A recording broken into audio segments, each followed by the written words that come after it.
आपने वो कोटेशन सुना होगा, गुरु गुड़ रह गए चेले चीनी बन गए। क्यों बन गए? क्योंकि चेलों ने दगा कर दी। चेलों ने गुरु को आगे बढ़ाया ही नहीं, चेलों ने गुरु का नाम लिया ही नहीं। इसका जीते जागते एग्जाम्पल आप इंडियन आइडल में सारेगामापा में देख लोगे।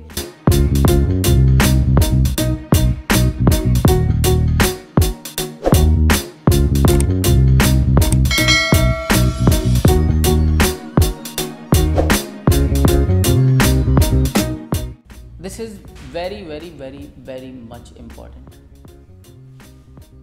Feroz, you have heard about Umesh sir? You have heard about Umesh sir from me? You have met him also. All of you have heard about Neeraj sir? You have heard about Bajaj sir? कितनी बार सुन चुके हो मेरे मुंह से Bajaj sir के बारे में? बहुत बार। उमेश सर के बारे में? नीरज सर के बारे में?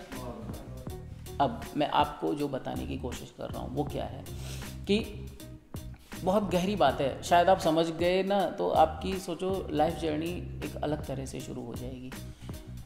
आजकल आप देखते हो कि लोग केवल डिग्री के नाम पे एजुकेटेड हो रहे हैं, टैलेंट के नाम पे एजुकेटेड नहीं हो रहे हैं। टैलेंटेड कम हैं, सर्टिफिकेट्स तो उनको मिल रहे हैं, लेकिन उनके अंदर जो स्किल्स हैं, उनके अंदर जो कैरिज्मा है वो बिल्ड नहीं हो रहा है, उनके अंदर लीडरशिप क्वालिटी बिल्ड नहीं हो रही है। इसके पीछे रीज़न क्या है आपने कभी ऑब्जर्व नहीं किया होगा, लेकिन एक छोटी सी चीज़ है जो हमें देखने को मिल जाती है आजकल के माहौल में। अगर कोई टैलेंटेड हो भी जाता है ना तो अपने गुरु का नाम नहीं ले रहा होता है, गुरु का। हाँ, किसी सही में टैलेंटेड बंदे को देख लेना जो जेन्युइनली टैलेंटेड होगा, वो अपने गुरु का नाम ले रहा होगा बड़े मंच पे। वो बता रहा होगा कि हाँ आज मैं जहाँ खड़ा हूँ अपने गुरु की वजह से खड़ा हूँ। और वो इंसान जो गुरु का नाम ले रहा है वो रुकता नहीं है, वो बढ़ता चला जाता है, बढ़ता चला जाता है, बढ़ता चला जाता है। दूसरा कारण इसका कि आपने वो कोटेशन सुना होगा, गुरु गुड़ रह गए चेले चीनी बन गए। क्यों बन गए? क्योंकि चेलों ने दगा कर दी। चेलों ने गुरु को आगे बढ़ाया ही नहीं, चेलों ने गुरु का नाम लिया ही नहीं। इसका जीते जागते एग्जाम्पल आप इंडियन आइडल में सारेगामापा में देख लोगे। ऐसे ऐसे धुरंधर आते हैं, कहते हैं हम तो घर पे ही सीखे हैं, हमने तो बस ऐसी दुबक दुबक के हम तैयारी करते रहते थे, ऐसा होता था वैसा होता था, हमने तो किसी से चली नहीं। कमाल हो गया यार। उनके गुरुओं से मिलके देखो, वो लोग जानते हैं जो स्टोरी कभी टीवी पे नहीं आती हैं, वो हिडन स्टोरीज हैं। तो मैं जो आपसे, और वो लोग दिखे भी कहाँ हैं? कितने इंडियन आइडल दिख रहे हैं आज की डेट में आपको? धर्मेश दिख जाएगा। याद है धर्मेश का जब ऑडिशन हुआ था, पहले उसके स्टूडेंट्स आए थे, पहला सेलेक्ट, दूसरा सेलेक्ट, तीसरा सेलेक्ट, चौथा सेलेक्ट, पांचवा सेलेक्ट। पहले से आप किसके स्टूडेंट हो? धर्मेश सर। आप धर्मेश सर, तीसरा धर्मेश सर, चौथा धर्मेश सर। भैया सब सेलेक्ट होते जा रहे हैं। अरे भाई धर्मेश सर को बुलाओ। धर्मेश सर आए, फिर धर्मेश सेलेक्ट। धर्मेश आज इंडस्ट्री का बहुत बड़ा कोरियोग्राफर है, जज बनता है। कितने लोग हैं इंडियन आइडल में और इनमें जो निकल गए या आगे आगे, क्योंकि इन लोगों ने दगा करी है। ये लोग खुद चीनी बनने के चक्कर में रहे और इन्होंने गुरु को आगे प्रमोट नहीं करा। भाई गुरु जो अपने आप को सरेंडर करता है, जो अपना सब कुछ आपके लिए दे रहा है, अपनी ज़िंदगी को लगा रहा है, क्या उसका अधिकार नहीं है कि वो आगे बढ़े? कौन बढ़ाएगा गुरु को आगे? स्टूडेंट बढ़ाएंगे ना उसके। तो स्टूडेंट गुरु का गुणगान नहीं करेंगे तो क्या लड़कियों का गुणगान करेंगे?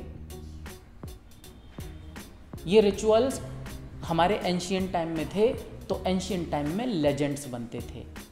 आज ऐसे रिचुअल्स नहीं हैं, लोग भूल गए हैं, तो साले किसी भी लेवल पे उठ जाते हैं, उसके बाद भी उनका पतन हो जाता है, क्योंकि वो गुरु भक्ति, गुरु का नाम, गुरु की ग्लोरी उसको नहीं समझते हैं, उसकी वंदना नहीं करते हैं। तो एज अ गुड स्टूडेंट सार्थक के मुंह से आप हमेशा सुनोगे, सार्थक हैज़ लर्न दिस, राम के मुंह से आप हमेशा सुनोगे।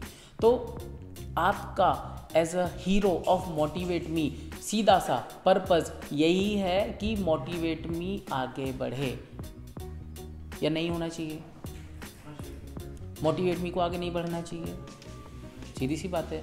कैसे बढ़ेगा अगर आप बोलोगे ही नहीं मोटिवेट मी के बारे में और इन छोट मोट विचारों में लगे रहोगे? सीधी सी बात है। आप मेरे मुंह से सार्थक के बारे में नहीं सुनते, राम के बारे में नहीं सुनते, हर स्टूडेंट के बारे में सुनते हो ना। मेरे गुरु के बारे में मेरे मुंह से नहीं सुनते? Neeraj sir, Umesh sir, Bajaj sir, क्योंकि मेरी बातों में उनके गुणगान हैं, इसी वजह से टैलेंट जो है वो मेरे से जुदा नहीं हो पाता। आप उनका गुणगान करना छोड़ दो, आप इधर, टैलेंट इधर। आप नहीं चाहते कि आपका कुछ करना ही ना पड़े आपको और टैलेंट आपकी तरफ आता चला जाए, आप टैलेंटेड बनते चले जाओ, आपका ऑरा बिल्ड होता चला जाए, आप डायनामिक हो, एंथुजियास्टिक हो, कैरिस्मेटिक हो, आपके अंदर वो सेल्फ लीडरशिप एबिलिटी होनी चाहिए, दैट कैरिज्मा होना चाहिए, विजनरी लीडरशिप होनी चाहिए, आपका हाई इम्पैक्ट होना चाहिए, आपके अंदर वो फ्लुएंसी होनी चाहिए, या जिस तरह के पर्सन आप बनना चाहते हो उससे भी आप 100 गुना बढ़िया पर्सन बनने चाहिए। जब आप चाहते हो तो फिर आप ऐसा क्यों सोच रहे हो कि हाँ भाई आप इसको स्मार्टनेस के साथ अचीव करोगे? भैया सीधे चलो, सीधों के भगवान हैं। टेढ़े चलोगे, स्मार्टनेस से चलोगे, थक हार के फेल होके सो जाओगे बिस्तर में। सीधे चलोगे, ऊपर वाला आपको डिवाइन पावर्स देगा, शक्ति देगा, मदद करेगा और उससे फिर आप चमत्कार कर सकते हो, मैजिक कर सकते हो, कुछ भी बड़ा कर सकते हो। तो यहाँ पर जो सेकंड एस्पेक्ट है कि क्यों ट्रेनिंग के बारे में बताना चाहिए, क्यों हमारे बारे में डिस्कस करना चाहिए, वो क्योंकि यहाँ पर गुरुओं को भी इतना नहीं पता है कि हाँ भाई ये बात बतानी चाहिए। सही गुरु को पता है इस बारे में और सही स्टूडेंट को पता है। तो ये जो बात है ये मैं इसलिए आपको बताने की कोशिश कर रहा हूँ कि भैया अगर आप चाहते हो कि कल को आप लोग सोसाइटी में कुछ बड़ा चेंज लाना चाहते हो तो प्लीज़ इस बात को लोगों के सामने आगे बढ़ाओ कि लोग आपसे प्रेरित होंगे। यार मैं इस बंदे की तारीफ करता हूँ, ये अपने गुरु की तारीफ करने लगता है। आपने अपनी प्रेज को एक्सेप्ट किया ही नहीं, तुरंत सरपास कर दिया, तुरंत एक्सटेंड कर दिया, आपके अंदर घमंड आ जाएगा? नहीं आएगा। घमंडी तो है जो पतन करता है। क्या आपको नहीं होना चाहिए? आप खूबसूरत हो, हैं मैं खूबसूरत हूँ, गोरे चिट्टे हो, हैं मैं इतना गोरा चिट्टा हूँ? नहीं यार। आप टैलेंटेड हो, शायद अपने माँ बाप के आशीर्वाद की वजह से, शायद उनके प्यार की वजह से जो हूँ इस वजह से हूँ। आपके अंदर घमंड आ जाएगा? नहीं आएगा।